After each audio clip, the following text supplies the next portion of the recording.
Hey everybody, welcome back to Backlog Banter. I'm your boy Abram, joined as usual by Tucker Hazel, and we're here for yet another installment of Backlog Banter proper. What episode is this?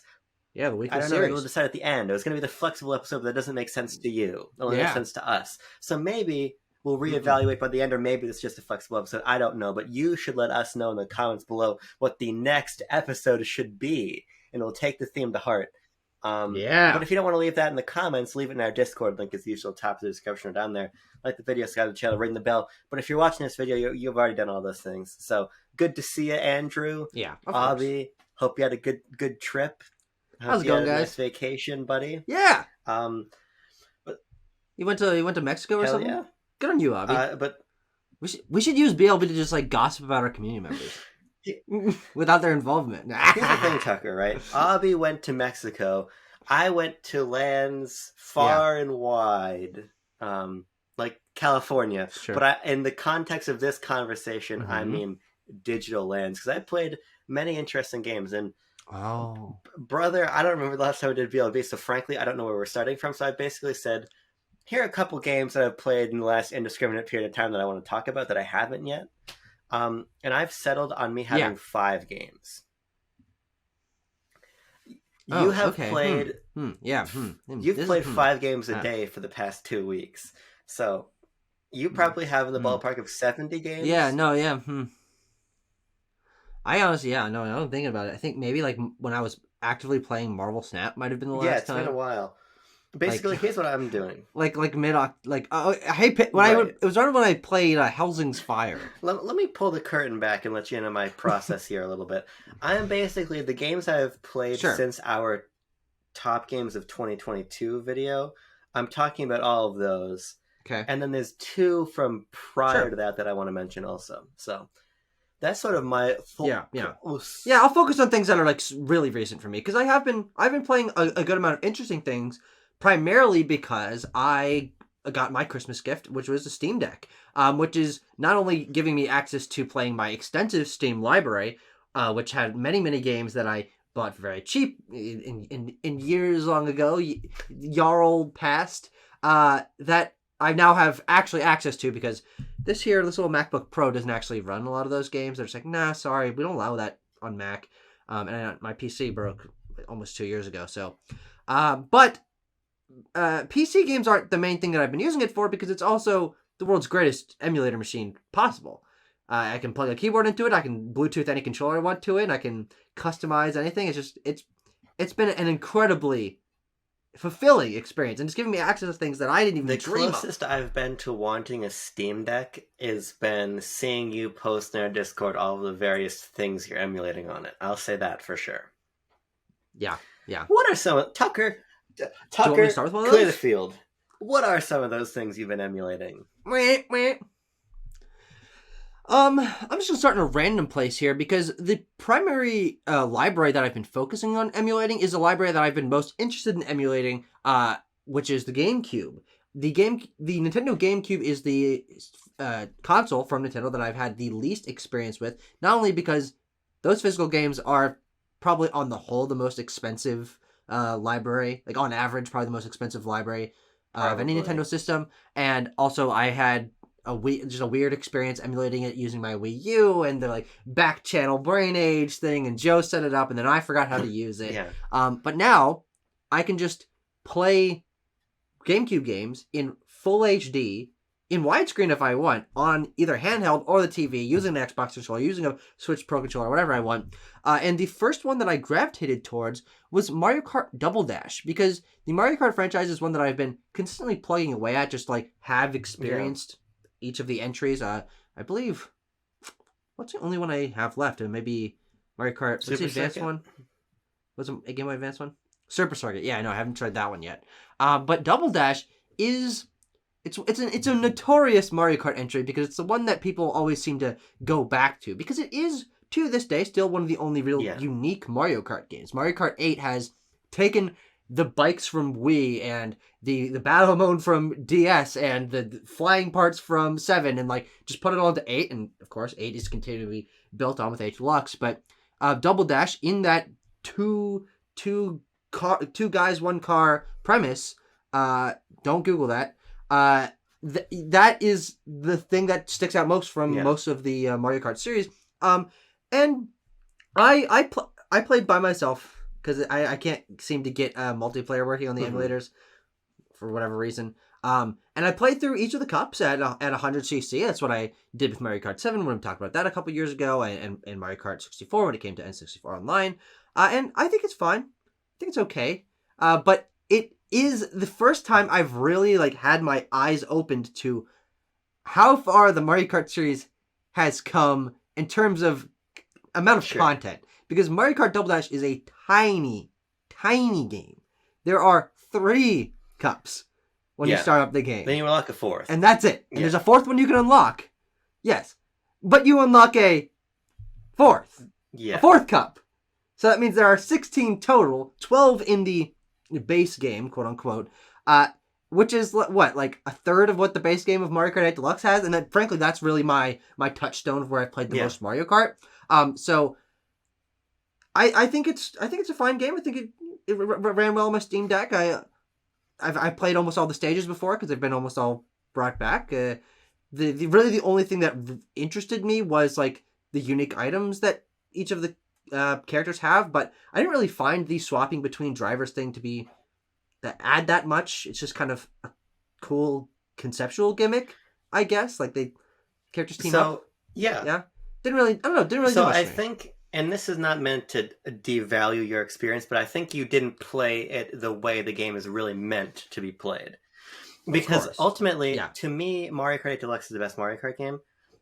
Mario Kart Double Dash is the most fun party game in the series for a number of reasons. Sure. The first is that the game is very I feel like you're on ice constantly. The sort of physics of Double Dash are a little bit peculiar, but what they do in part is I think they kind of level the playing field to an extent.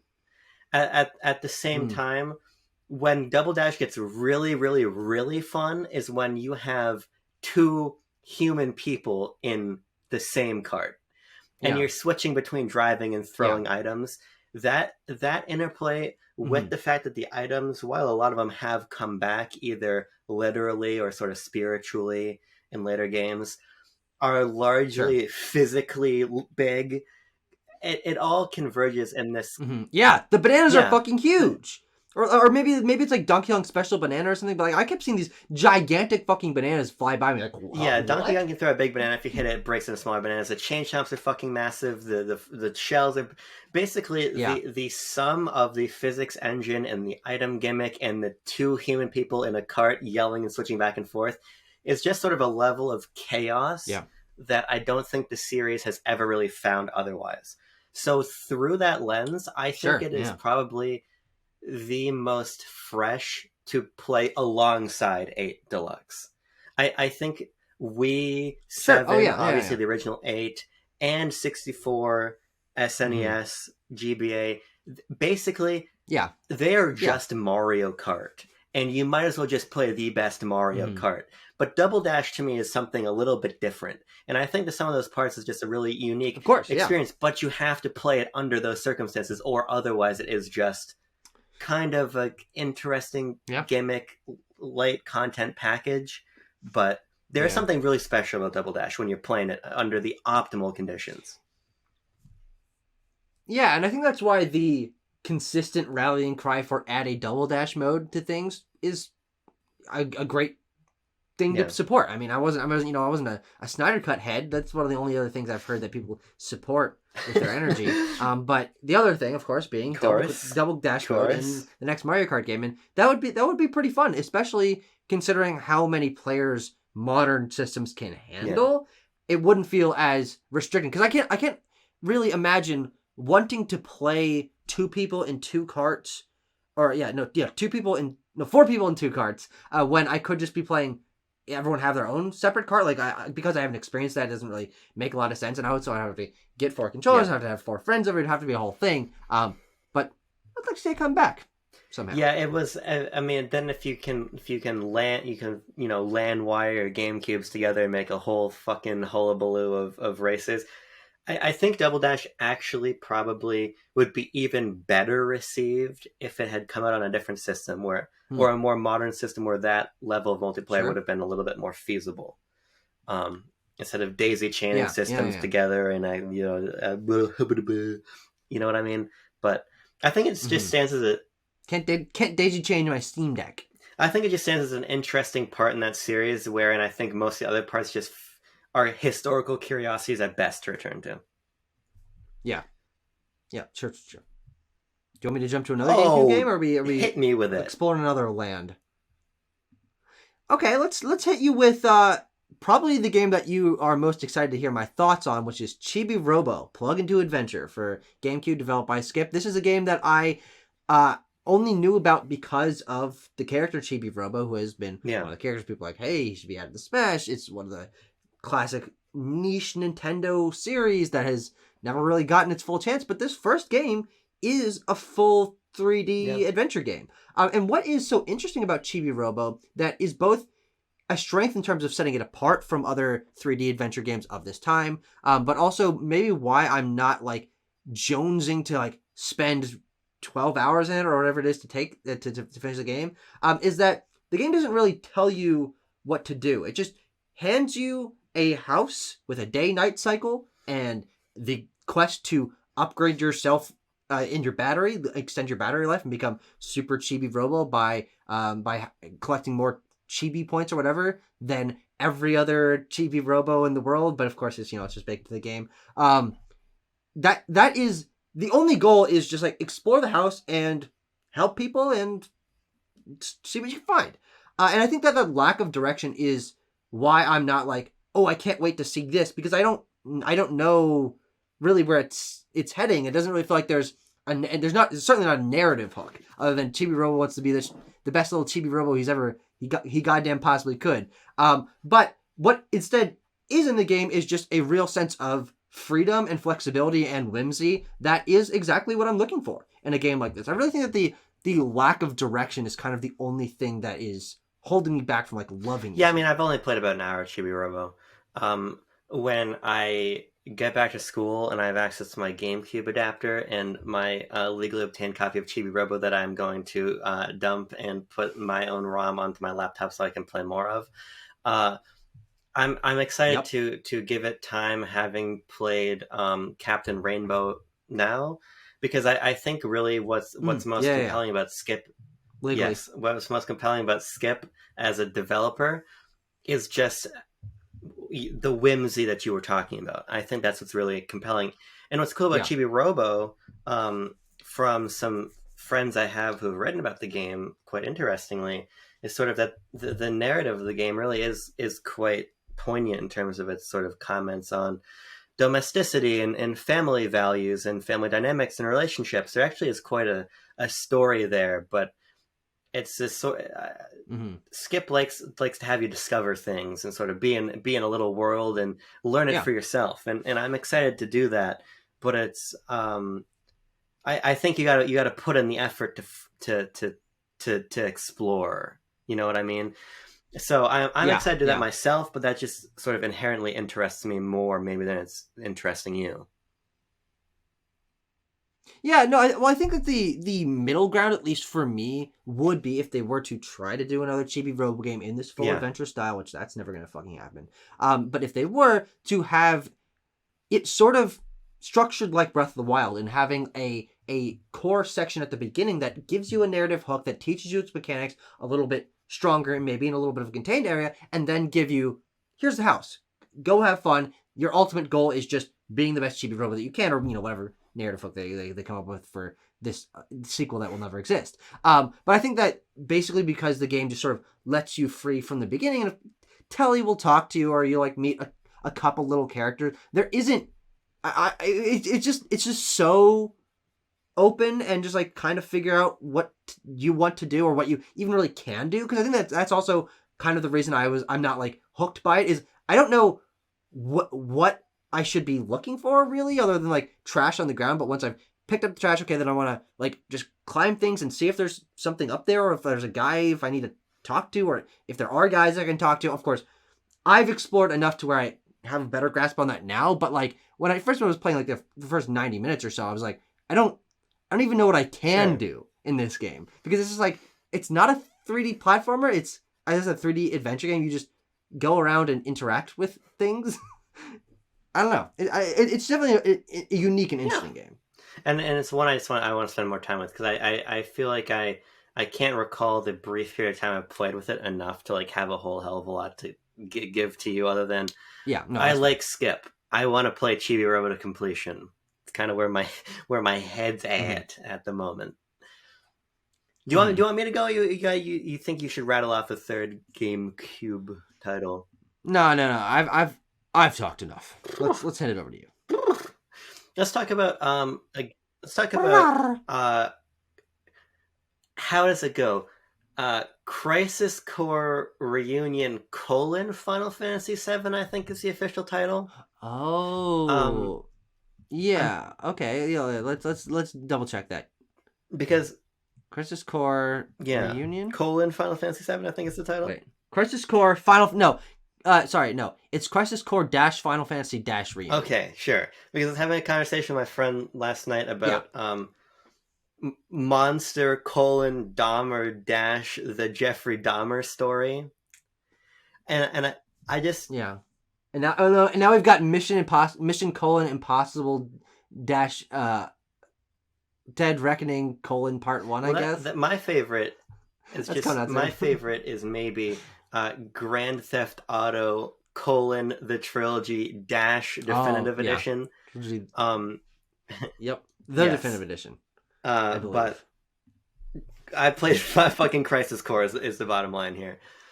I didn't play a lot of it. I probably played 2 hours or so of the game, and I just don't like it that much, to be honest with you. Which is disappointing because I loved Final Fantasy VII Remake so much. And I think what's nice about Crisis Core Reunion that I think Square Enix undersold a little bit is just how Crisis Core finds parity with sort of the level of presentation of 7 Remake. Because they're like, oh, we're doing a Crisis Core remaster. It's really a lot more than that. I mean, the game looks quite impressive. Even on Switch, where I played it, I thought it looked and ran quite well in handheld mode on Switch.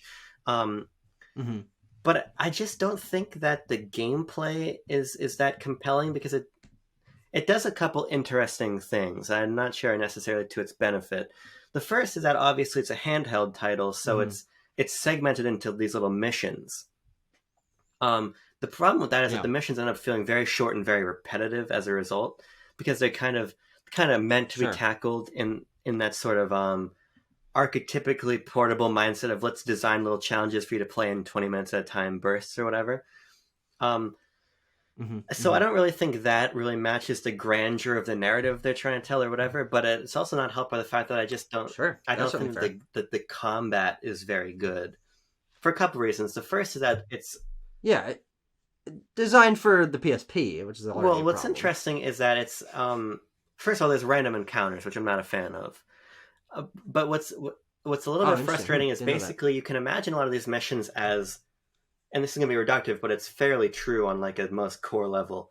Hallway you walk down, little open area with nothing in it, but it always contains an enemy. It's random encounters in the sense of, I know when I enter this little sphere, enemies are going to pop up out of the floor. I'm going to have to fight them here.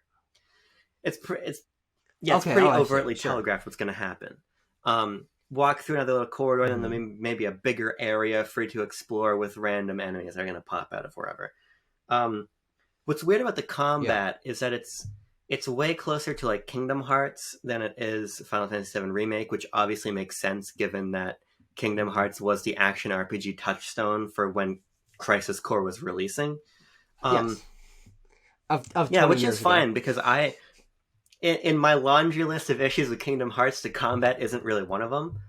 But what's weird about the combat in this game is not only is it quite repetitive just because of the overall structure of the game, but it's mediated by this roulette wheel, literally. There's a roulette wheel in the corner that is basically constantly spinning and constantly giving you things. Sometimes it's a crit multiplier. Sometimes it's the ability to do a limit break or the ability to do a summon. both of which are just basically cutscenes you activate by pushing the sticks. Or no AP cost, no MP cost. This thing is constantly rattling off various bonuses. Or those all sound like really crazy bonuses. Like or OP. most strangely, and I do not understand this for the life of me, the ability to level up. You don't gain experience in this game. If the roulette wheel hits 777, you level up Zach, who is the protagonist. Okay. That's the only way to level up. Yeah. Is Wiki in this game? I have not found him or the Barbaros treasure yet. All right. Well, tell me when you do. No, when you do. Yeah. It's just quite odd, and what it does is it leads to a lot of the battles kind of feeling pointless, because part of what sort of, and this is a big problem with modern. That's how I feel in most games. This is a big problem with modern Paper Mario games of like, well, why should I battle and waste my resources, the stickers or the cards in these modern Paper Mario games or whatever, on battles when I gain nothing for them. It's very similar here, I think, but made even weirder by the fact that I level up randomly by the wheel deciding it's time for me to level up. It's basically the quest for the bestest wheel has over our life is what this roulette wheel has over Zach. But sure, it'd be like if the quest wheel determined what everything I was going to do in my day. You know what I mean? So in a game that is so heavily predicated upon... We're working on that. In a game that's so heavily predicated upon doing research, combat that is repetitive on like a structural level and also kind of on a mechanical level, to then be sort of arbitrated by this wheel over top, it just doesn't work for me at all. And so I just don't find the game very fun to play. Yeah. Even though I as with the 7 remake, I love the world. I think the characters are pretty interesting, but I can't jive with this combat system. It sounds incredibly peculiar, and frankly, I thought I'd heard most of what this game was in terms of that presentation, in terms of it being, a little bit held back in terms of structure by it being designed for an old console, a single analog stick console. But the roulette wheel is not something I ever heard mentioned. So it's very peculiar, because from what you've mentioned, it seems like it's a incredibly constant force, like a core design element of this game. And I just don't understand. Ultimately, it's one of those things where like I don't understand why it's like this, and I think that's kind of the frustrating part. So unfortunately, I think Crisis Core Reunion is just kind of a miss for me. Yeah. Well, you got another one coming soon. I do, and I'm much more excited about 7. Yeah, 7 Rebirth. I think the next one's called, which I can't fucking wait for. Yeah. So, and I have Final Fantasy 16, which looks awesome. So I'm, and by the way, speaking of gambling, chance, roulette, all this stuff, Square Enix put out so many games last year. They were fucking hedging their bets that everyone would find something they wanted. So it's true, yeah. And none of them were your kind of thing. I don't even know what other Square Enix games I played last year. Remembering correctly? Yeah. Huh. I did. I will say, I asked Jean for Live Alive for Christmas, which I'm pretty sure she bought me. And didn't get it. No, but that was one of the things I got locked in my room. Real BLB lore. Yeah. BLB lore heads knows what that's about. But I am very excited to play that, because apparently it's like you spend like 2 hours in each of these little scenarios. And so I'm very excited to play Live Alive. But Crisis Core, Sephiroth is in it. He's cool. It's my review. Now, should I continue my GameCube discussion or hop over to something else? It's up to you. Why don't you much like the wheel, determine where I go? What else do you have with GameCube wise? You want to just plumb the annals of GameCube? I'm always plumbing anal. Let's see. Okay, so I still do have 2 more. And one of them is a game that I was pretty disappointed by. Which is Pokemon Colosseum. Not even the first, but one of the early home console Pokemon RPGs.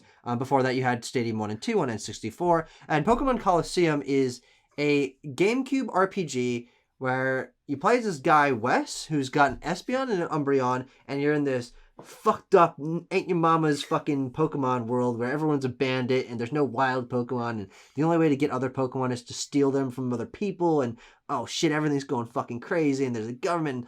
Conceptually, awesome.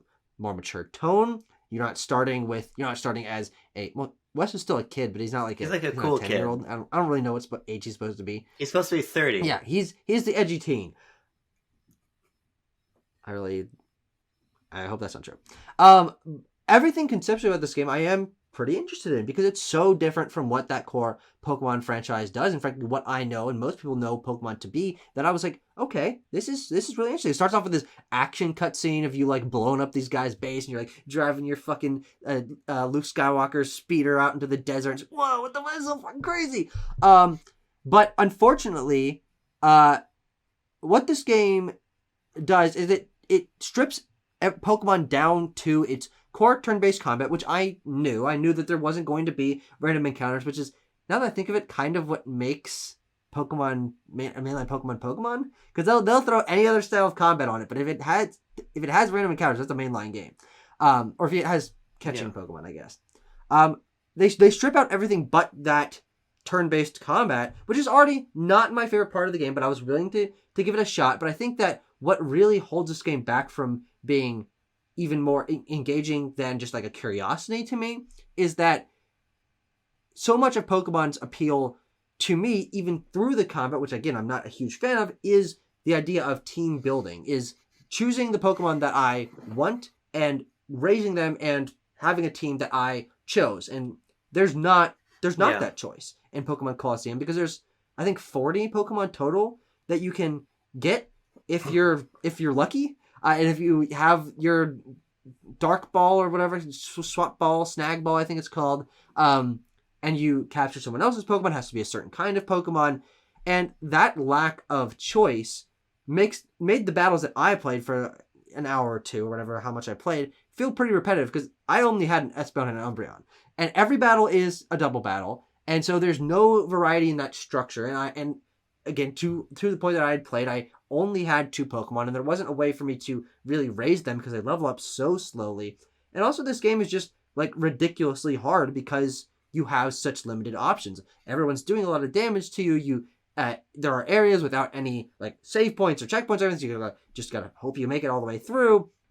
And that kind of structure is just really antithetical to why I think Pokemon works. Is not just that it has turn-based combat that does have that depth in it that I know you gravitate towards, but that there are these other elements. There is the collection element, there is the exploration element, there is the social element of playing online, trading things, battling with other people, and none of that is present in Pokemon Colosseum or any of the other, home console Pokemon games, which just made this game a big disappointment to me because I thought, hey, a big budget, more mature home console adventure that's focused on the battling. Okay, I'll spend 6-7 hours in that, but it's like an 18-hour game and it's really hard and there's no like flexibility or choice in terms of your team building. So I'm like, I can't stick with this more than just giving it a cursory. Yeah, I've never been interested in these GameCube Pokemon games. I don't even like the concept of them, really, to be honest with you. I like the idea of doing something different with the Pokemon world, but the whole, like, stealing Pokemon, Shadow Purity, fucking big bandit, whatever, was never particularly interesting to me. And I also don't like the art direction in these games very much. I think the weird kind of, like, Western, lanky character thing doesn't really do it for me. And I've also just heard that the game is hard and unbalanced and rushed in its development. Yeah. And so I've always been like, yeah, whatever, to be honest. So I'm not surprised to hear this be a report. It's such a...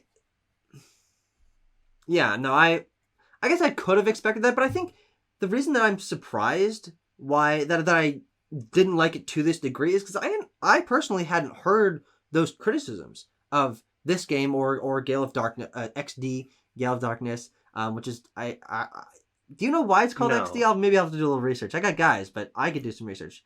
But I'd only ever heard that these are great games, and finally Pokemon's challenging and it's mature, and it's focused on the battling, and the Pokemon home console games of the Switch generation need to draw inspiration from this, and the animations are amazing, and oh wow, it's such high production value, which Game Freak would never try.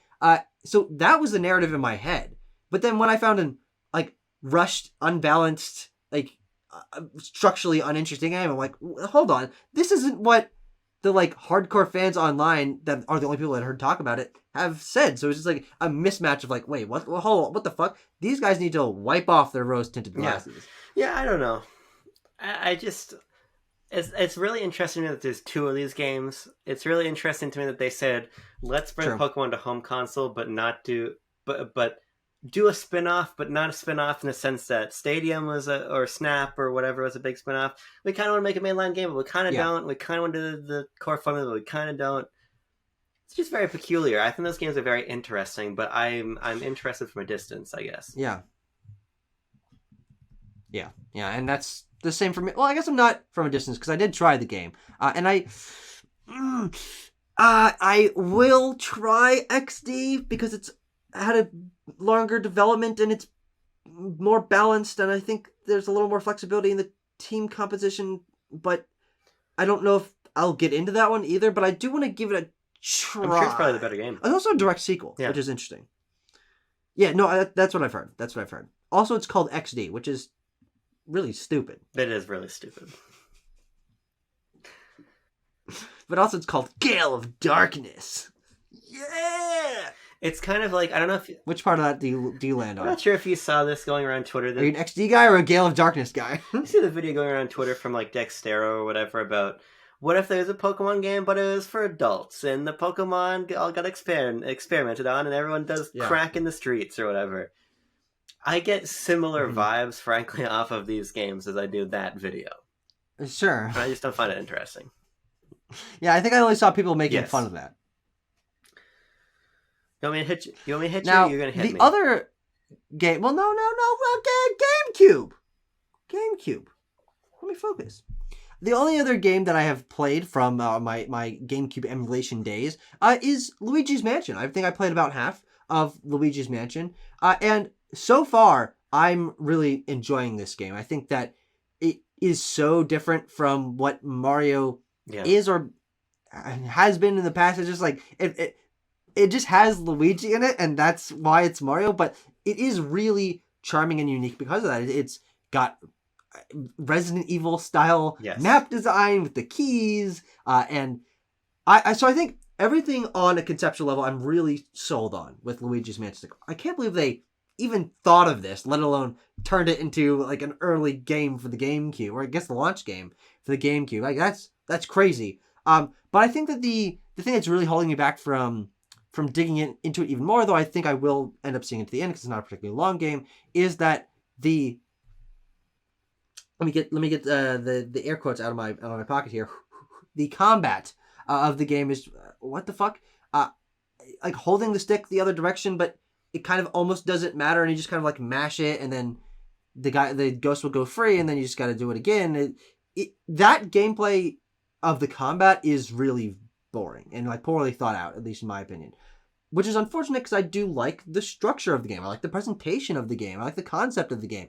But when I'm actually like fighting a ghost, it's really, really boring. I really don't understand. I understand what they were going for, but I really don't think it was executed in a particularly compelling way. That's Botox Media's favorite game. Did you know that? Luigi's Mansion 1. Luigi's Mansion 1 is his favorite game of all time? Robert! All right, Robert, I need you on the phone. All right. I don't like Luigi's Mansion 1 very much. And I talked about this back when I played it, and back in BLB season 15 or whatever. Because we're on, season 30 now? Something like that, yeah. I agree. I think the ambiance is incredible. I think that it still looks beautiful. And there's something kind of fun about the basically Resident Evil 2 RPD, finding keys, going through a place, contained location structure. I think that's quite clever. I just don't think the portrait ghosts are fun to fight. Mm-hmm. And the sort of regular ghosts are pretty mindless. So I think Luigi's Mansion 3 is a remarkably good game. I'm excited to get to that one. I've played a Yeah. little bit of it, but And I'm definitely in the camp that Next Level made that series better. I know there's a lot of people that just prefer sort of yeah, that. And by a lot of people, I'm really talking about Josh Thomas and Arlo because they're the only two people I've really heard talk about Luigi Mansion a lot. But they prefer sort of the ambiance of sure, that first game, which is great. But I just think that ultimately, for me, it's that yeah, gameplay that's most important. And I think that Luigi's Mansion 3 still has yeah. thick ambiance, but just much more involved and interesting mechanics. So. Yep, yep. That's what I've gathered from what I've played of it and what I know of that game. So I'm excited to also just have Luigi's Mansion in the books because it's something that Nintendo doesn't do very often, which is like a short contained game. Yeah, play for 4 hours and boom, Yeah. you're done. And guess what? That speaks to me on a very guttural, personal level. Nintendo, you don't. I mean, love you, Monolith Soft, but deliver me a 6-hour Xenoblade game, and I'll do heinous things to each of your team members. Torna's not 6 hours, but it's close.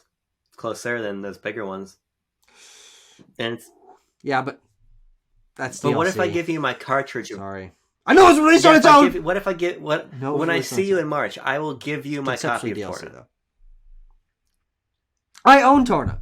I own it on my Switch because I bought the fucking expansion pass. Are you kidding me? I'm playing Xenoblade 2. It's one of the greatest games I ever played in my life. I'm like, yeah, I'll play DLC. I don't want to litigate. I don't want to litigate this issue with you again.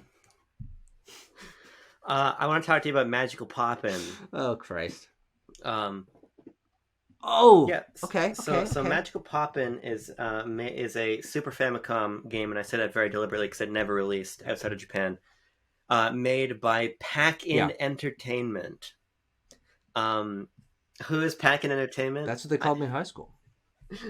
I don't know who Pack-In Entertainment is, but I do know that my good friend John Doyle swears by Magical Poppin'. I played it briefly on his Analog Pocket when I was in the UK, which, by the way, I need an Analog Pocket so fucking bad. That is such a nice device. But I was like, damn, this is... Didn't you No, order one? I bought a Playdate. It's just like a Game Boy game? Or The Analog Pocket is basically an aftermarket Game Boy Color, flexible emulation type device that can play original cartridges. Game Boy Color out of the box, and you can adapt it to put GBA in there and all kinds of shit.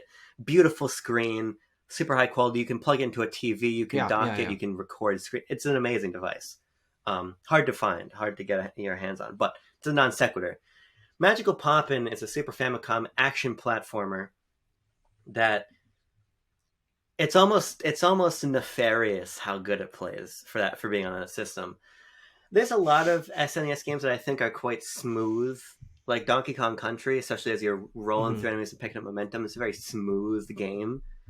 But I find that a lot of Super Nintendo games are a little bit clunky. Super Metroid, for instance. I love Super Metroid, but that movement's not quite right. Even Super Mario World, not a big fan of that movement and things. But Magical Poppin' is it's so responsive and so fluid. And that's such a buzzword, but there's really no better way to put it than fluid. And so... If you gotta say it, you gotta say it. You know? And so on that sort of base level, I just loved hopping around these various environments. The premise of the game, I forget. And also, the only cutscene is in Japanese, so I don't really remember what the plot was. But on sort of a functional level, you're going through a series of 6 fantasy-esque locations. You go into the lava caves, and you're going into the dungeons, and you're doing the fantasy stuff, right? But you're jumping, you're hacking, you're slashing, you're finding little magical power-ups, and you're defeating a bunch of silly guys. Little Poppins. And if there's one thing that I've hoped to communicate through my time on Backlog Banter is that I like a game with silly guys in it. And so ultimately, Magical Poppin' to me is this really interesting, never localized, completely foreign title to most people that just plays really well, that has great art direction, and strikes a really nice balance of difficulty to where it's challenging, but it's certainly never unfair. And if you're playing with a couple save states here and there, you're going to have no issue getting through it in a single sitting. And so for people who enjoy your Mega Man X's, enjoy the sort of the Metroid formula, it's not a Metroidvania, but there's the various items you get and things feel very Metroidvania-esque, even though it's a far more linear game. You like that? You like your Ninja Gaidens? You like your platformers? I think you should check out Magical Poppin'. That's basically the long and short of it. Yeah. Um, I want to play more unlocalized games. As going to kind of become a thread through this video and future BLB installments. And this is just a really fun one that John recommended to me that I really ended up enjoying a lot. And you played this game completely legally, correct? Legally dumped my Super Famicom copy and then played it on RetroArch. Yeah. Oh, yeah, because you paid what? Yeah, I paid $1,800 for for the game, so I could play it on my laptop. Yeah. Oh yeah, and then dump it, right, of course. with the ROM dumper I have. So they call my bottom. Which, how? The ROM dumper? I don't even know. Like I'm trying to think of how dumping a ROM. Basically, how it works is it's. How do you get a Famicom cartridge into your computer? It's basically like your disk drive doesn't fit. No. What it literally is, it's basically like the pin connectors for a Super Famicom that you plug the cartridge into, and it's like an external USB drive. It's an external CD drive, but it's a Famicom putter oner. Oh, sorry. Oh, I didn't want to know that. I could have imagined. I just honestly, whatever. What the fuck ever. All right. Now let's talk a little bit about a game that I want to like more than I do, which is Frog Fractions 2. Yes, another Frog Fractions hater. Not many people know exist. Don't do it. Don't tell me.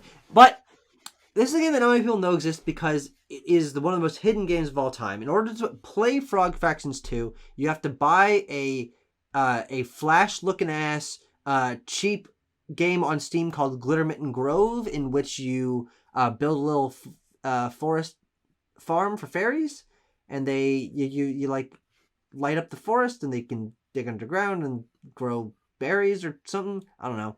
But if you type the word butts into your keyboard while you're playing Glittermitten Grove, you can now play Frog Fractions 2. And Frog Fractions 1 was a game that really blew me away in that it was free, it was easily accessible, it subverted genres, it had a very interesting commentary about game structure and like interaction with games, and it was also 90 minutes long, maybe? Go watch Frog Fractions Friday. But Frog Fractions 2, it's still up there, yeah. Unfortunately, you can still find it. Great thumbnail, by the way. I'm very proud of that thumbnail. Frog Fractions 2, it is conceptually what that first game is, which is playing with genre, commenting on gameplay structure, having extraneous elements intermixed in there to subvert your expectations. But it's also a 7-hour ASCII top-down RPG, which I didn't know or expect.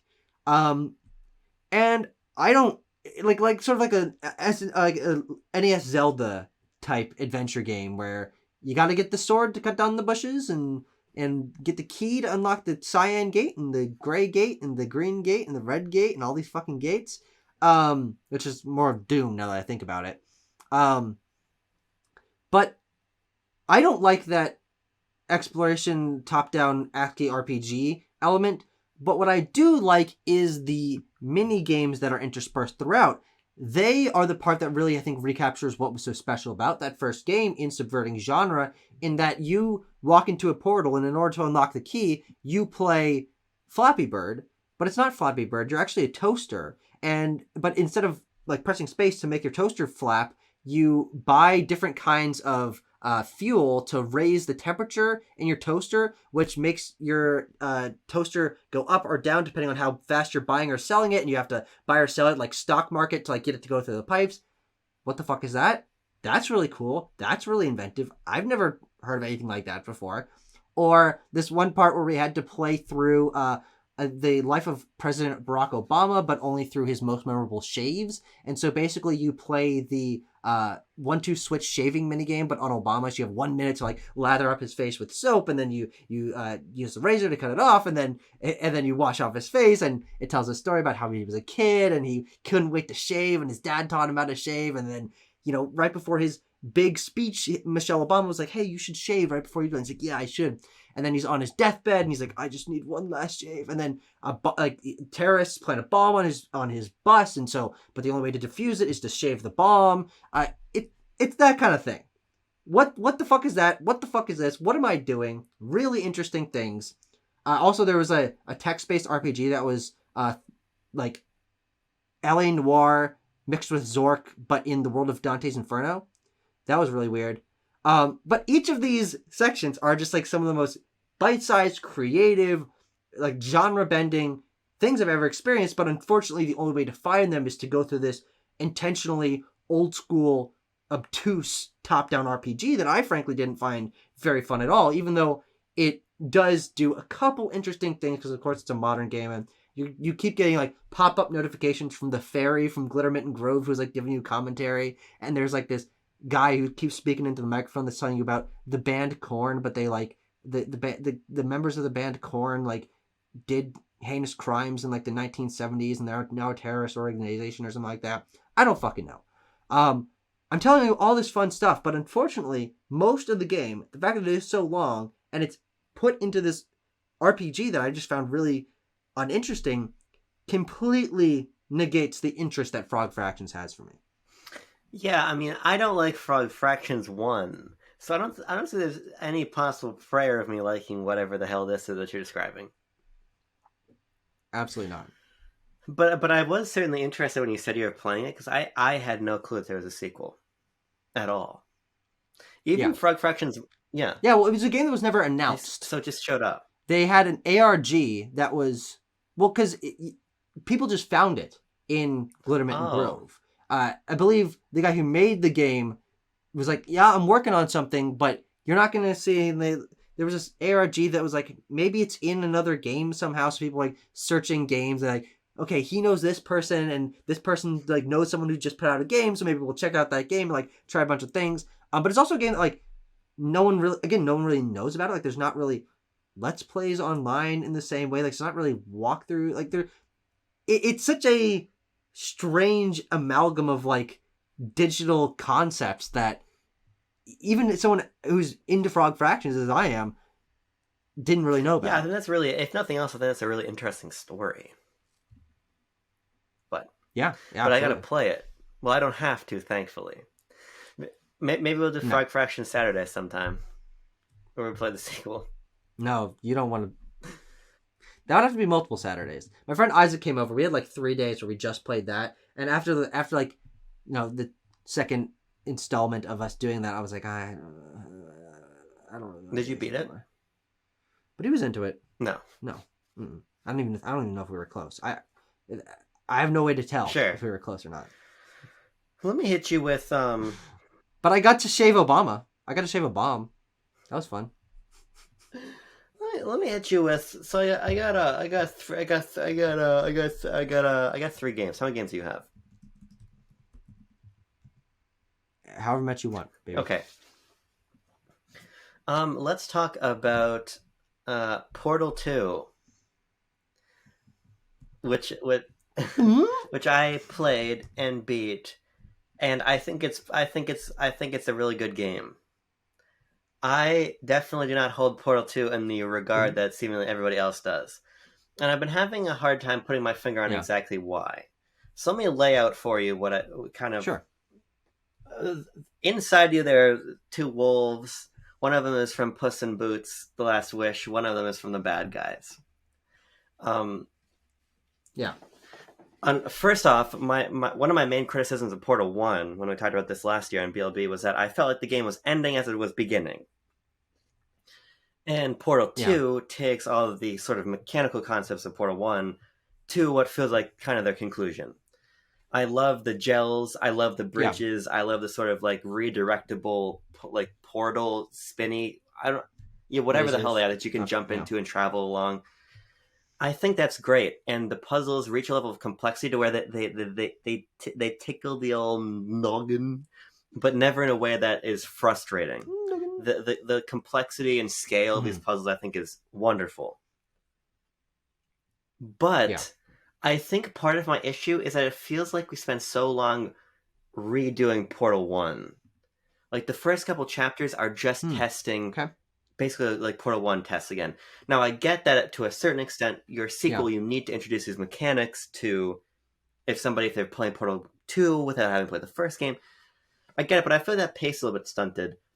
Partially then because also even once we start gaining these fun new tools to play with, I'm still ultimately traversing what is a much more narratively heavy game than Portal 1, which results in me spending a lot of time like between puzzles, wherein traversal is still a puzzle insofar as, well, there's a bridge I gotta cross. Okay, so where is the high place to put the portal, and where is the low place to put the portal? So I can jump into the low place and get shot out of the high place. Sure. Yeah.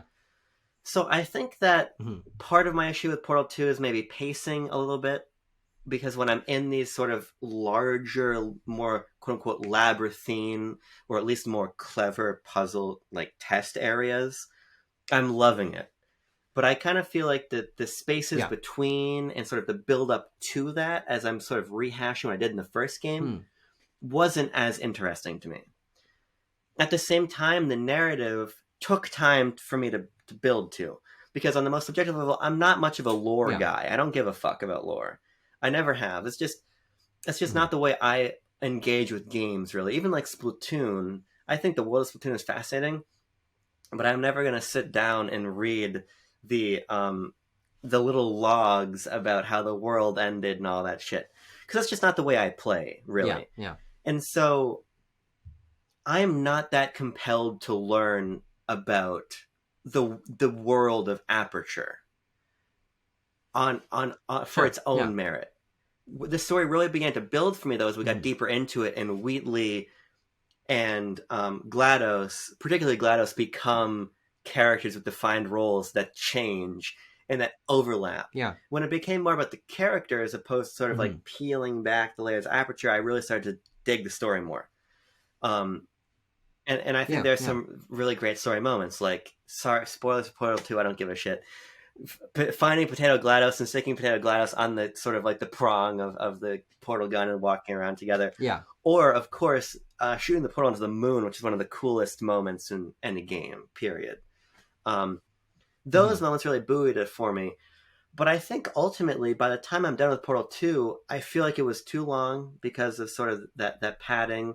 And I feel like just on a more subjective level, the focus on who is Cave Johnson, what were they doing here, didn't really do a lot for me. And because of that, I felt like, oh, I'm just kind of stuck in this dilapidated place for a while. I wish there's more variety. I wish because you see like jungly areas. Man, I wish part of this game took place outside of Aperture, and I had to throw portals onto like trees or things. And, so I just find myself thinking, okay, I think Portal 2 took Portal 1 for me to its conclusion mechanically. By the end, I really dug the story. But the pacing and the sort of focus and that sort of tight focus on what is Aperture, you are sitting in Aperture as it collapses, it just didn't hit me the way I think it hits a lot of people.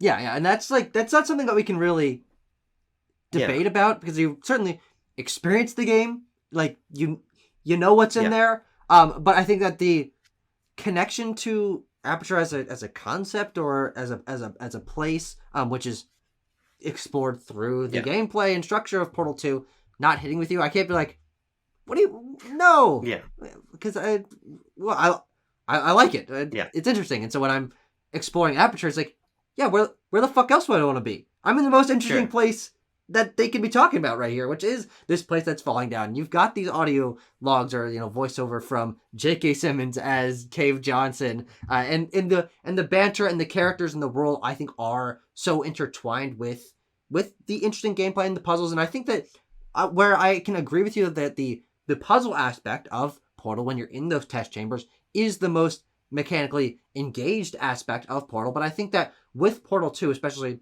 it being like a companion piece to Portal 1, watching Aperture degrade from the pristine really blocked off areas of Yeah. Portal 1 to seeing a couple of those in Portal 2, but then sometimes the walls are falling off or root is coming in or a window is broken. That is a really interesting narrative exploration of watching a place fall down. And frankly, while I certainly would love a Portal where you are, which by the way, there are other Portal games, there are Portal fan games that are like Yeah. full-on games with the same mechanics and different locations, different characters. A Portal game where you are, Mirror's Edge style in a city, and you have to like really figure out a puzzle of how to get around a map or something like that, or you're in other kinds of locations. That would certainly be really interesting, but I think that the concept of Portal requires Sure. focus in order to stay as distinct as it is, because there aren't locations in other games largely like Aperture. Aperture has this history to it, which of course you don't have to be interested in, but it has this history that necessitates that you can only be here in order to really experience it falling down. And again, comparing it to Portal 1 and learning about how it was founded and then how it fell down in Wheatley and GLaDOS and Cave Johnson, there's a different kind of focus here that I think is why Portal 2 is as revered as it is, because there's a different, but I think maybe less memorable, less focused in its restraint Portal 2 out there that is you're exploring other locations, but it wouldn't feel as distinct, because lots of games have the this world and the that world, but in Portal 2, when you're playing it for 10 hours or more, they have to evolve Aperture in different ways. And for me, it's kind of what they did in Metroid Fusion with that spaceship, Yeah. of like keeping it in one location, but evolving it in different ways in different areas. And this is the area with the orange gel, and this is the area with the blue gel. It's a mechanical and story way to continue evolving the world that isn't like breaking free of the restraints that make it so Yeah, no, I distinct. think that's fair, and I do like how it's definitely more dynamic. Not only like as you're literally watching the test chambers collapse, but just the idea of, Yeah. oh, I need that gel. Well, the gel's in a tube. Okay, so I gotta destroy the tube so the gel just shoots everywhere. Then I can use the gel to do this puzzle. Mm-hmm. Like I think that is really great. But I think part of the Yeah. reason I almost wanted these different environments is because I think that even by the end of the game, a lot of the things they're asking you to do with the portals are just too similar to the first game for me. Like, I think about the turret bots. Sure. As soon as I saw the turret bots in Portal 2, I said, Mm-hmm. okay, well, I just did this in Portal 1. I know what I'm supposed to do when I see a turret bot. And so I wish almost that, maybe Wheatley takes over and starts manufacturing like Frankenstein shit that's weird or wrong, but at least I have to tackle differently. Yeah. I feel like Mm-hmm. the game is so much about compounding. It's very Nintendo in that respect of let's take one idea and tease it out Yeah. and compound it on top of a new idea and tether these things together. Absolutely. Yeah. But I think that those tethers are too tight to where I'm like, okay, I've seen these things before. I know what to do when I see the turret. I know what to do with these things now, and I like the gels and I like the bridges because I'm like, okay, now this is a different type of puzzle idea. So I guess. Absolutely. I guess ultimately, you're totally right in terms of what the game is going for. But for me, I find myself thinking that for my taste, Portal 1 might be the stronger game because I have that world building of Aperture, and then the peeks behind the curtain of I can get behind the wall and see the scribblings of people who have been there before.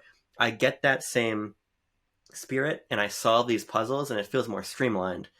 Whereas I just felt like I was getting more of the same. Seems like a weird thing to talk about in a direct sequel, but in a puzzle game, I want those puzzles to feel a little bit more distinct and just be contextualized a little bit differently than I think that they ended up being for me. So.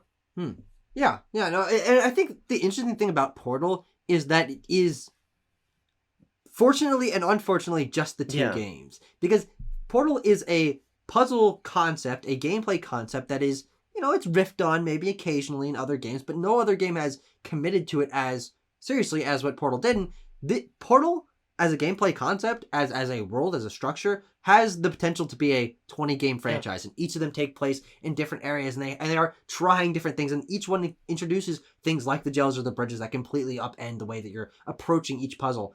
But it's not. And damn, that kind of sucks. Because could you imagine a like current gen Portal 3 that has like years of new gameplay design philosophy behind it, and obviously they added ray tracing to the two games, but even more beautiful visuals and continue the narrative in a different way, maybe even tied into Black Mesa somehow. But they just didn't. Yeah. And I hope they do eventually, because I think there is a Portal 3 out there that is more modern, that takes what you're talking about and explores it even more fully, because in pros and cons, modern games are much larger. They try a lot more things. Maybe they are too big for their own good, but these two games were designed in an era where things were much more focused, but they haven't gone back to the fucking well.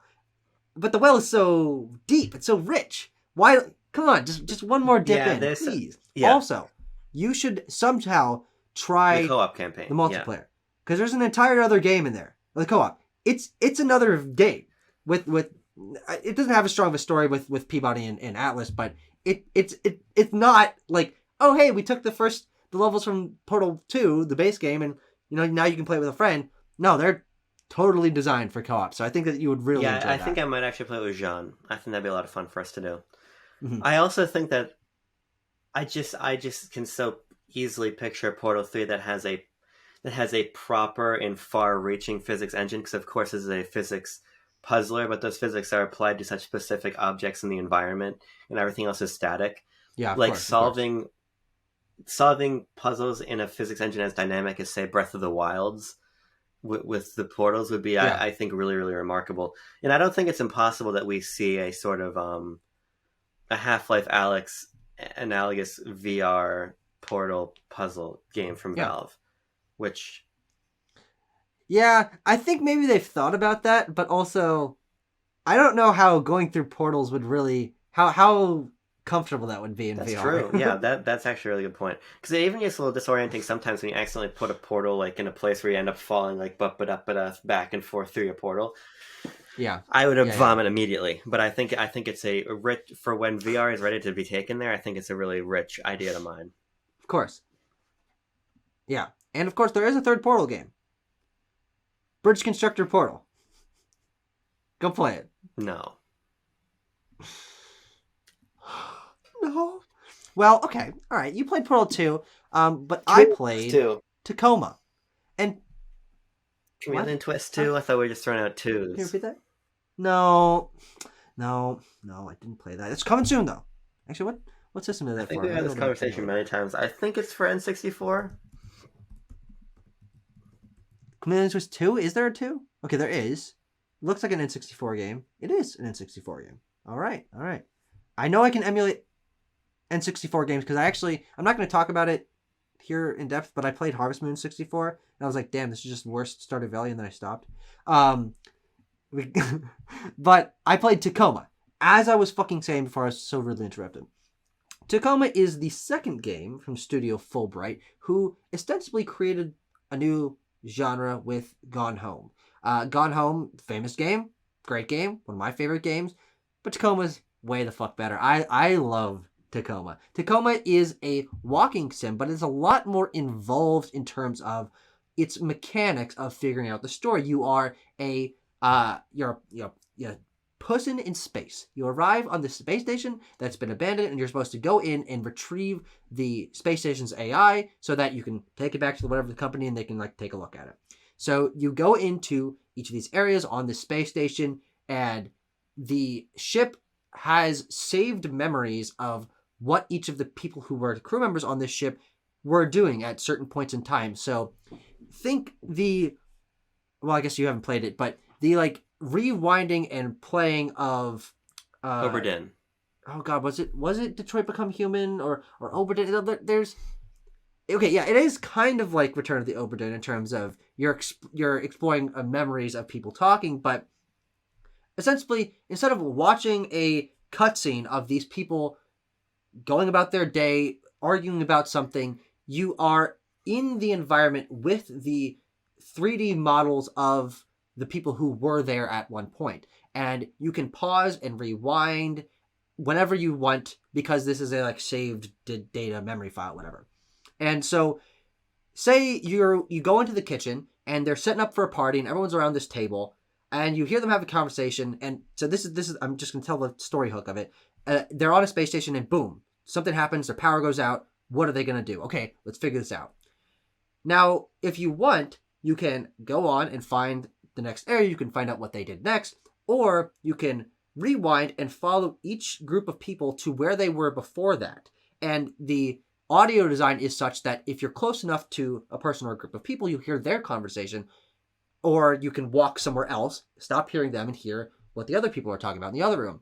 And so it gives a really interesting sense of pace to discovering what each of these characters are doing, because you are looping through this video file, but you're experiencing different sides of it depending on what room you're in, or where you want to pause, or where you want to interact with certain objects. And the way that it enables you to flesh out a group of characters is really fascinating, because someone might leave the room and then suddenly you can't hear them anymore. But if you pause and then follow them and continue the recording, maybe they're on the phone with someone, or they are like talking to the ship's AI named Odin about some stress that they're having. So there is such nuance in each of these characters, because you get to know them through character interactions, but also sometimes on their own. Because if you just follow them off and they like sit down and put their heads in their hands, yeah, that might not be like a dialogue moment, but it's a visual moment of characterization that is really, really compelling. And I, throughout the course of this game, got to know the crew of the ship, the Tacoma, almost better than any group of characters that I've ever experienced in a game. It's like 4 hours long. I think it's got beautiful art direction, environmental design, because they've got all these different areas of, this is where the lab is, and this is the kitchen, and these are their bedrooms, and each character has a bedroom that's in their specific area. And in their bedroom, like, they'll have books that are related to their interests, or you can open their drawer or log onto their computer to like learn a little bit more about their life. And it tells a really compelling narrative, not only like on a character level, but on this like world building level of, we're like 90 years into the future, and like all these past events has happened, and Elon Musk was president at one point, and they're trying to build things up in space, and AI is evolving, and what are the rights of AI, or is that consciousness what should be allowed like for humans to do, for AI to do. Like, there's such great world building here, and on a mechanical level, interacting with these data recordings is really fascinating, and allows you such a flexibility in the way that you interact and learn about these characters. I found it to be absolutely a phenomenal game. It's one's pretty overlooked considering how famous Gone Home is. Like, this just does not reach those heights of popularity, but I think it's way better. Yeah, this is one I really like to play. I love the concept, and I love how you're explaining it. And I really, for me, that art direction is a lot of the heavy lifting. I think Tacoma is just a really beautiful game. Yeah. There's simply only so many hours in a day, but so many. I like this sort of idea of this contained narrative that meditates on these topics, with this sort of time rewinding gimmick. I think that's very, very clever. So, yeah, I'm. It takes me about a year for you to recommend a game before I actually play it. Currently doing Distant Portal 2, doing BioShock soon.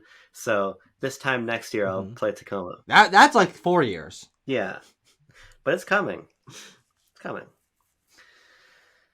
I certainly hope so. I'd be really interested to hear your thoughts on it, because I know you're not a story first guy, you're a gameplay first kind of guy, but I hope you like this one. I think I will. I guess. I think I will.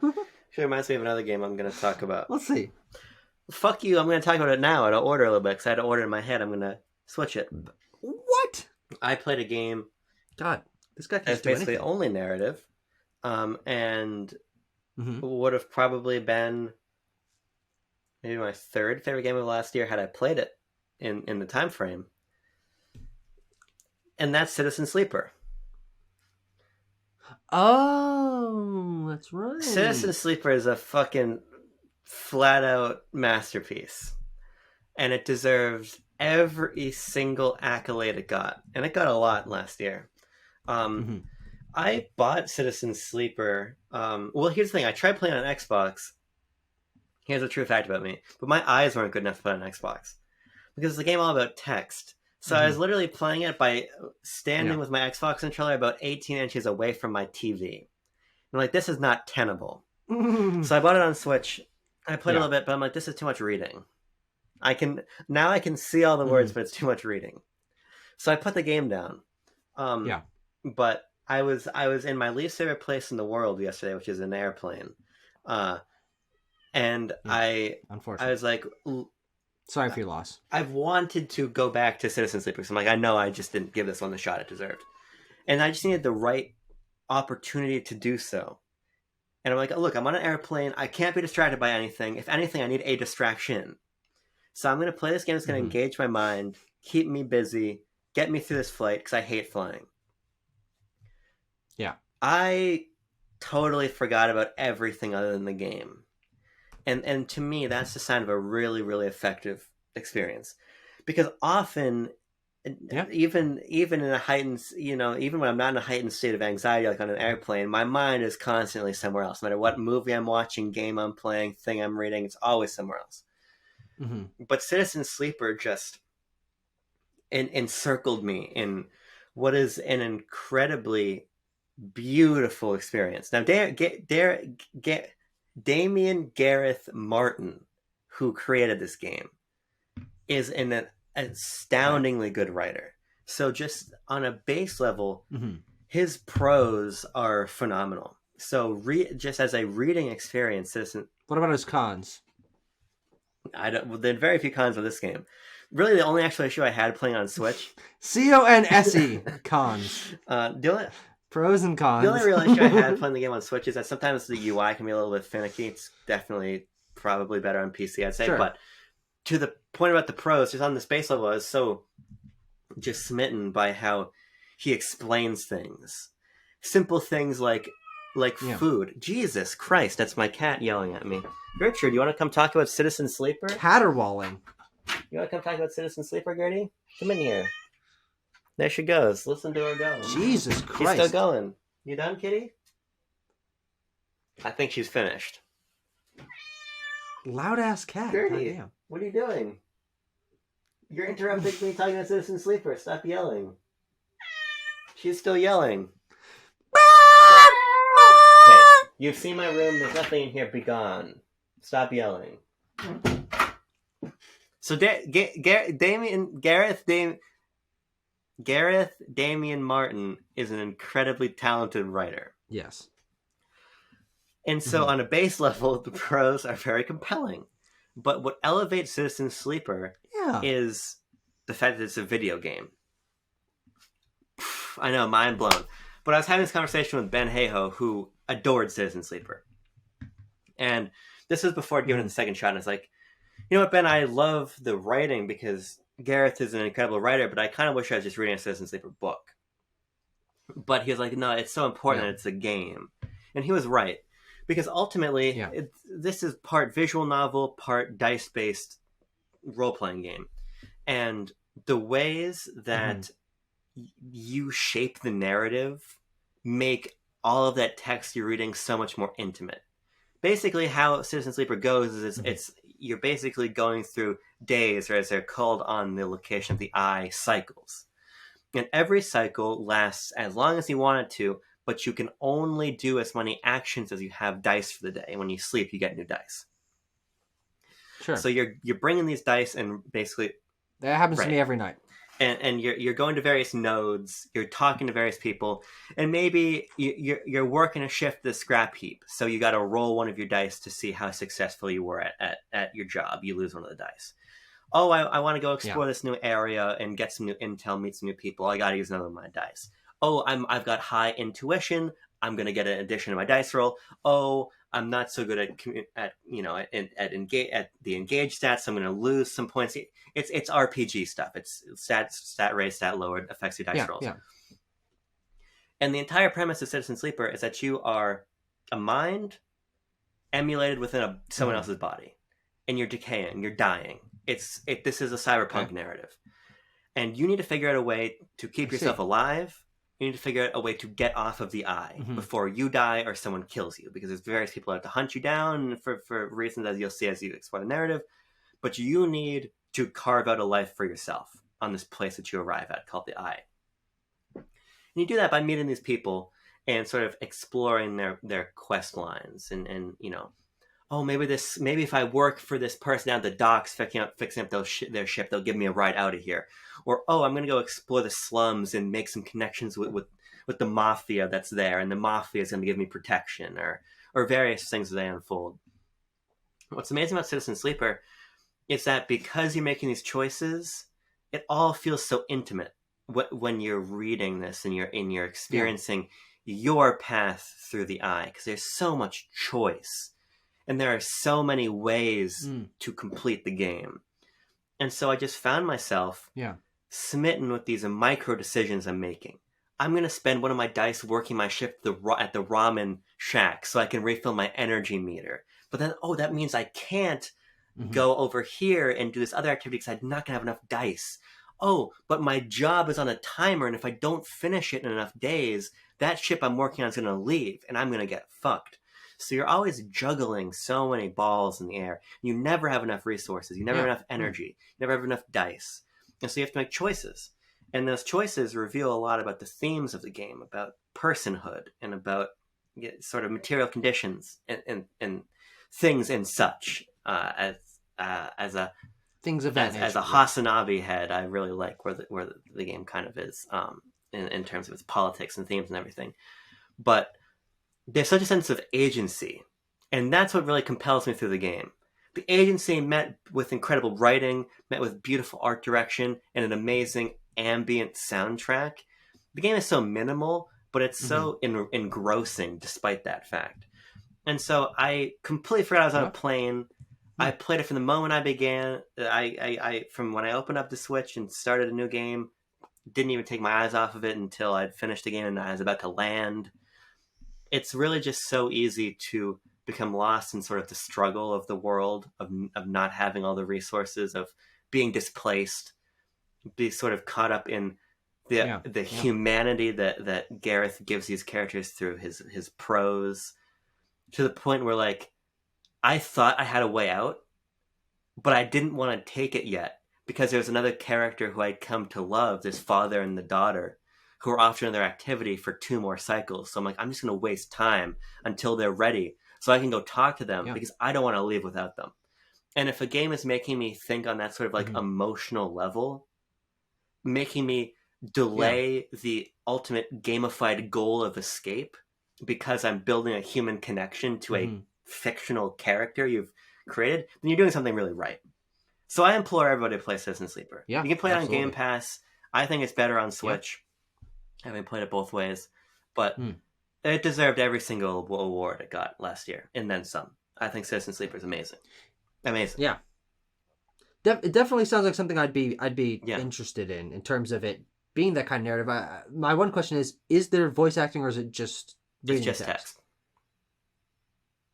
Okay, all right. Yeah, it's a that doesn't bother me too much, but Gareth largely made the game himself. So it's a very small endeavor, and then some other artists and various people helping out. But of course, there wasn't quite scope for that. But there's so much life in the writing that all the characters adopt a voice in your head, and I think that's always the sign of a well penned story. So it's just this great mix of dialogue options and resource management and choice based decision making, where every choice has.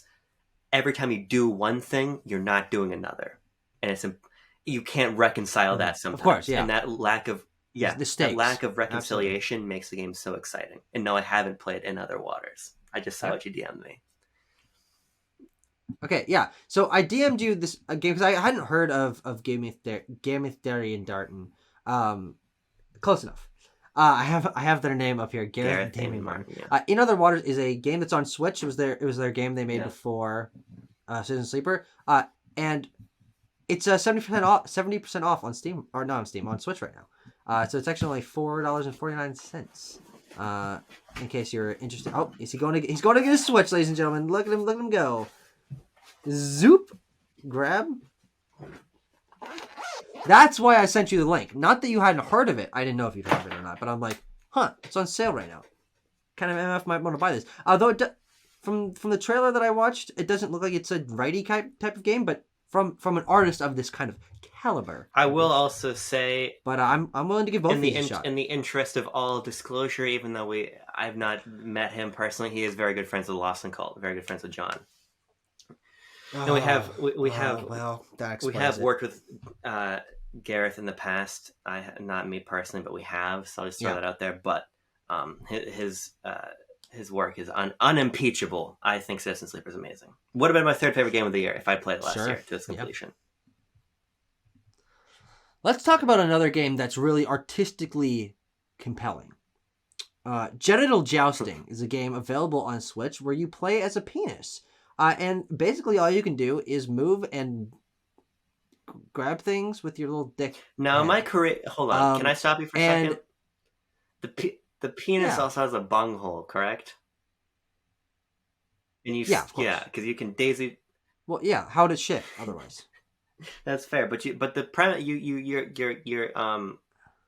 you're penetrating, right? That's the premise of the game.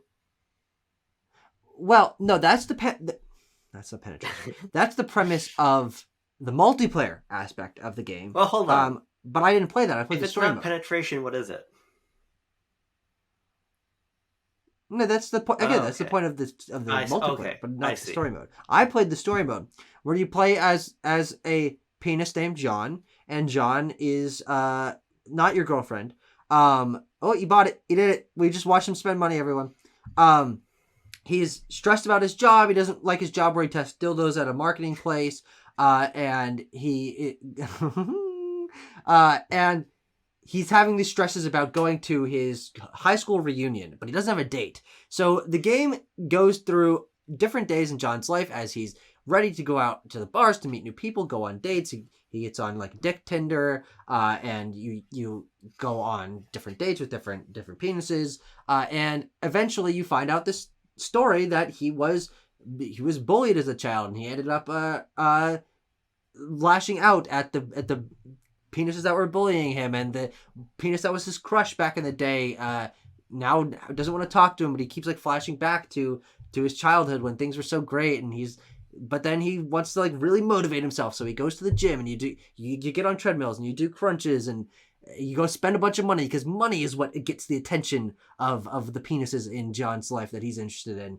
And it's like it's an interesting narrative about like what motivates people and like falling into greed and avarice and gluttony, and like what kind of things do you think might make people interested in you, but maybe it's being a good person that'll make people get interested in you. Can't be. Yeah, no, it's that kind of thing. But the gameplay is really basic not in my experience. But like walking around and grabbing things, it's very basic. It's got a nice cartoony aesthetic. I liked the game for what it was. I like the fact that there was a story. There's this British woman voicing over the whole thing, and it's funny to see everything be penis shaped. Like there's little dick birds that fly around, and like dicks will be walking their dicks. I mean their dogs. It's a whole thing. It's all based around penises and you know, jizzing and pooping and peeing and all my favorite things. But yeah, it's mostly a game that's like sold on its premise that you're playing as a penis, but there's a good game beneath that. It's not and a reasonable story for that story mode. I don't recommend the game, but I'm glad I played it because I can say that. I don't think I would make it 5 minutes in genital jousting story mode before I turn it off. Yeah, but let's just. It's only like an hour 10 minutes long. Yeah, it's just not where my interests lie. Mm-hmm. I spend enough time. The same team that made the game, Free Lives Games. They've got Angerfoot coming out next year. Which does look cool. Very good. Have you seen the trailer for Angerfoot? Yeah, I'm very excited for Angerfoot. Hopefully, there's penises in that game. My feeling is, I spend enough time with my real penis. You know what I mean? I don't need to spend time with digital penises. Also, I don't spend enough time with your penis. Doing it right down there. And this genital jousting fulfills every man's primal urge. I'm not going to say what it is, but we all know it. You have any other games to talk about? How many do you have? Indiscriminate. I'll just limit myself to one more, so this doesn't go too long. I can throw in one other that I want to mention if you want to also mention two. I'll mention a few, but I don't want to go too in depth. I have to pee really bad, but I want to hold it Okay. Sometimes I like to hold my pee. in. You know what I mean? I want to very briefly mention. Hold my hand, like, hey, hey, how you doing? I want to very briefly mention Nintendo Switch Sports because John and I played. You've already played that. We played Checkmate. golf. The That's right. The revelatory big addition to the Nintendo Switch Sports golf update. Golf is both more involved than I expected and more mundane than I thought it would be. Basically, in Wii Sports Golf, you can do whatever the fuck you want that Wii remote. Who gives a shit? You're gonna hit the ball. You know what I mean?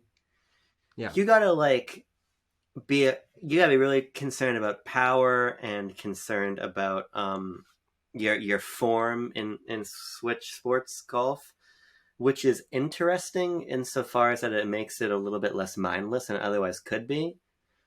But it leaves me in this position of like, well, I kind of would just rather play Mario Golf and have a little bit more meat on that bone because you're asking me to be a little bit more in that Mario Golf sort of pocket in terms of complexity of mechanic, but also I'm just on the holes from NES Open Tournament Golf, and it's kind of boring. Yes. So I ultimately we played it we did 3 holes, and I'm like, all right. If anything, it's just a reminder to me that there's such an amazing framework around Nintendo Switch Sports, but they just bungled the content within it so poorly that it just ends up feeling like a missed opportunity. Not a whole lot to say about it. Yeah. Oh well. You want to make your mention? I'll list a couple games that I played, and if any of these sound interesting to you, why don't you ask? Some of these I played a long time ago, so I might be a little bit rusty on how to talk about them. But I played some Power Wash Simulator. I played Kill It With Fire. I played Little Gator Game, Hindsight, Kentucky Route Zero, Guacamelee, Stacking, Grapple Dog, Inglet, and Tales from Space: Mutant Blobs Attack. And Loop I'm Hero. curious about Hindsight. If you can make a recollection. Okay. Yeah, unfortunately that was the one I was referencing. I was like, I'm also played that a while ago. But just for you, I'll give it a shot. Hindsight is a story-based game where the only form of interaction is watching a cutscene play, finding an object, and zooming into it to find the other side of the world in a different way. It's a very basic form of gameplay interaction, but I do think that the way that the game's art style, that's very painterly and simple, merges with, hey, you're looking through something and then you go into it and you're somewhere else. It's very seamless. It transitions very well, but it also is just about a woman unearthing her memories about her parents, and I found it to be okay. It's a little under 2 hours long. I like the aesthetic. The voice acting is good, but it kind of falls into that same camp for me as a Memoir Blue did last year, of telling a very personal story, and you're unearthing memories and learning about the ways that things emotionally impacted someone. But on a mechanical level, there's not the. Okay, let me explain why this is different from the engagement in a walking sim. Walking sims are notorious from people who don't like them of, this is just. It's not a lot of interaction. Why don't you just watch a movie of it? But I do think that the way that you're able to control the pacing of a walking sim by stopping and smelling the roses, or crouching down and zooming and even look at a scrap of paper, or turn around and look up, do whatever, that allows me to engage a lot more with a simple story, simple interaction world, because I'm able to control it. But Hindsight is the only way to see more or do anything is to find the thing that leads to the next quote that she's saying in the next area of her memories or whatever.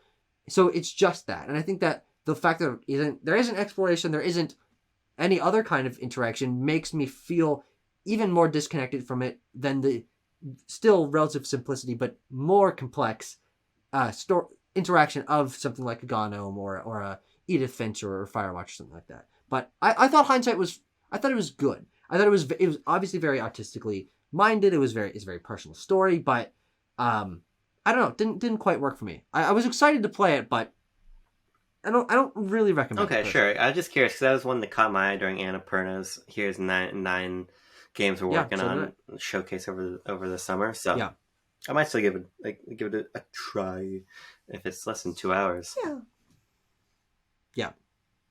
I sometimes I stare at the wall and eat wood shavings for 2 hours. So if I can do that, I can play a video game for that length of time. Mm-hmm. Okay, you want to have your last game? Where do you want me to go? No, why don't you choose another one from in there? I named all the games, so Well, I don't know which one I want to focus on. I'm also curious what your thoughts on which is one of the first games I played last year, and I really enjoyed it a lot. What? England? That's how it's pronounced by the developer. Your voice is so deep I can hear the That's how T. the developer pronounces it. Oh, I'm sorry, I didn't hear that part. Yeah, England is a physics-based platformer where you play as this little worm, little thing, fishy kind of guy, and you jump between blocks that are mostly like kind of water, so you can like go into them. Very abstract. And the world, it's drawn in this abstract way where everything is lines on a solid colored background, and it sort of ebbs and flows as the level evolves around you, and different sort of particle effects will appear, or there will be little fishy planktony guys off in the background. And I thought it was solid.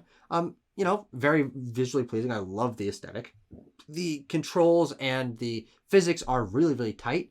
I don't know, too basic for me, I guess. Sure. I really don't know why I don't love this game, because usually a game, all it needs is a cool aesthetic and a good soundtrack, and that's usually all it takes. But I don't know, this one just didn't like grab me in the way that I thought it would. But it is still a very good game. I mean, I gave it a 7 out of 10. But I think maybe my expectations for it being like mind blowing were set way too high, because our friend Daphne, who used to be in the Discord server, has it as one of her favorite games of all time, like a 5 out of 5, and it didn't hit those heights for me. So it was like, I was whelmed by it. I was like, yeah, I enjoyed this. It was good. Yeah, but I haven't really thought about it. I think it's fun as this sort of abstraction of what a platformer is, combined with the fact that it's just very, very smooth. It's like bringing your hot knife to a cold pad of butter. And I found that to be just such a satisfying mechanical experience, and just such a visually irregular time in my Steam library that I liked it quite a bit. I wanted to touch base on that one. That's all the base I really have. Is there one on that list that you were hoping I was going to shout out? No. Okay. You want to move on to our final games then? Yeah, that's final game. My final game is Rhythm Tengoku. Oh. Now, Rhythm Tengoku is the first Rhythm Heaven game. The first one we got, of course, was on DS. But Rhythm Tengoku is a Game Boy Advance game. It's commonly translated in English to Rhythm Heaven Silver. And there is a fan translation that I was unable to get to work because I'm stupid, I think. I have been able to patch a ROM for the Frog for Whom the Bell Tolls, which I'll be playing soon. Oh, I see. Okay. I was able to get that game in English, but I could not for the life of me get this Rhythm Heaven patch to work. But ultimately, it's Rhythm Heaven, so it doesn't really matter if you can read the dialogue or not. Yeah, of course. And so I have long had I would say a contentious relationship with Rhythm Heaven, because on paper and in practice, it's like the most me thing possible. It's a Nintendo game all about the gameplay, full of just weird fucking guys doing shit, right? That's the entirety of Rhythm Heaven. But I have no rhythm. And this is an issue that I'm not sure if I've ever litigated on camera, but I have no rhythm. And so we've talked about Rhythm Heaven a couple times on here, I believe. You played Mega Mix at a certain point, long ago in BLB. And so did I, but I don't know if I talked about Well, it. the problem has always been my physical ineptitude when it comes to keeping a Of beat, course. anything of right. Ads is usually the problem. But I said, God damn it, the year 2000, the year is 2023. I want to beat Rhythm Heaven. And so, with the help of Jean, who is actually musically inclined, we beat Rhythm Tengoku, which is considered to be the hardest Rhythm Heaven game. So it's all going to be Oh, okay. the fact that we could do this means it's going to be so much easier from here on out to beat the next ones. And by next ones, I probably just mean Mega Mix. This one I have. But so the point about difficulty is an important one to underscore because I think it sort of contextualizes why I love this game, but I love it because of what its franchise is, not necessarily what it is in and of itself. Because it's, I'll say this. Jean beat probably 60% of the minigames, and I beat 40% of the minigames. So I still am not a rhythm master by any stretch of the imagination. But I will say, just on a personal level, it was very satisfying to begin to learn how to keep a beat. Just on a very personal level. That was actually some of the most rewarding gameplay moments I've had in a while, was beating some of these minigames. I'm like, I fucking know, I'm keeping this beat. I don't know what's happening. I don't know who's possessing me. I'm doing it. So that was fun. And you're just... Your AI is evolving. You're learning. And you're just going through all kinds of weird scenarios. You're this woman who's tap dancing with monkeys and there's a giraffe in the background. Or you're plucking the beard hairs off of an onion. Or you've got a bow and arrow and you're shooting a ghost who's trying to run in front of a suburban home and you have to shoot him through the door back into the house. Perfect. And so from that level, it's so weird, and I love that a lot. What I don't love is the fact that the difficulty curve here is not good if you are not rhythmically inclined. Now part of me is like, well, it's not the game's problem, ultimately. If you can't keep a beat, that's kind of on you. But in something like Mega Mix, not only could you skip challenges, but you can basically have a metronome show up on the touchscreen to help guide you through the rhythm of some of these games. There is no such luxury in Tengoku. And in addition to the fact that many of these games, especially the later ones, are so ever-loving precise in their timing and require you to get such a high percentage of beats correct to unlock the next game, that it becomes frustrating to where there are times where both Jean and I would be playing a minigame and be like, I do not know what the beat is. Like, I do not know when I cannot find the timing. Yeah. And like Mega Mix is a lot better about slowing it down and showing you the timing and guiding you through it.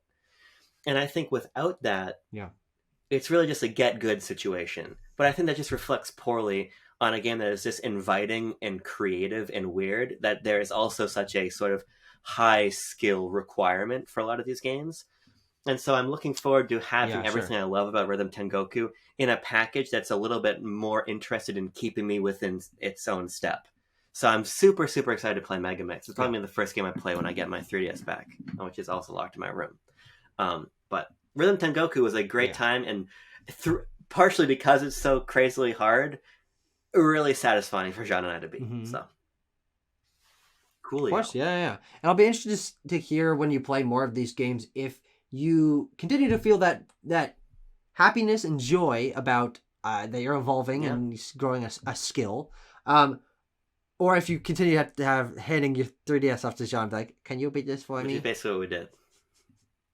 So yeah. But I'm glad you're finally getting into it, because it's like it's the weirdness of WarioWare, kind of actually on like basically the same level of just like whatever the fuck you want. You're like, the minigame is just gonna be like a guy doing a thing, and it's not gonna make any sense. But I will say, by the way, for people who don't know, Rhythm Heaven and WarioWare are both made by Nintendo SPD, who are of course absorbed into EPD, but I don't think it's impossible that this year or next year we get a new Rhythm Heaven game, considering that they're done with Get It Together. Yeah. I don't know. That would be interesting. That would certainly be exciting. But honestly, I have to pee. So I think we can cut out the episode here. I have more games I could talk about, but I don't actually know. I'd rather pee. So you know what? Hour 40 minutes. You guys take what you want. Take what you get. Okay. Don't fucking complain. You too, Abram. Don't whine. It's longer than After Sun. It's true. Why do you know how long After Sun is? You never know when that factoid is going to be useful. It's true. It's a great point. Okay, well, thank you guys Welcome. for joining us. We'll be back again. This episode already has everything. It's got socking off, touching ass, showing crotch. And we're only 2 minutes in. We should progressively, each episode of BLB proper, do something that is just on the border of getting us banned. Sure. And see how long, if it's like two rights make a wrong eventually, you know? It's possible. We'd have to where would we host our videos if not for YouTube? Parlor? Do they do video? Is that a video thing? I don't know. 8chan? Is that still around? I don't really know what 8chan is. We should make 16chan. Well, because 8chan was made because 4chan was too restrictive in what they could show. Which just really tells you what's on 8chan. I remember when I was a kid, I used to go on 4chan a lot. This is true. I didn't post. The only thing I would do is I would go to you could just look up v/boobs. Oh, what? And I would go there, or I'd go to video games to see Pokemon stuff. Pokemon boobs? No, these are separate queries. I see. I don't, for the Hey, life Google, of, show me boobs. I, for the life of me, have no fucking idea how I found my way there. You probably looked up boobs on Google. And 4chan came up? Honestly, I don't think I've ever even been on 4chan. I mean, I guess maybe like 10. It's not. I was literally probably 12. So I'm sure this was maybe before 4chan became like an awful place. I don't know. I have no idea. But the point of the matter is I haven't been back to 4chan in a decade. And I don't plan on changing that. Good. You want to make this the 4chan episode? No.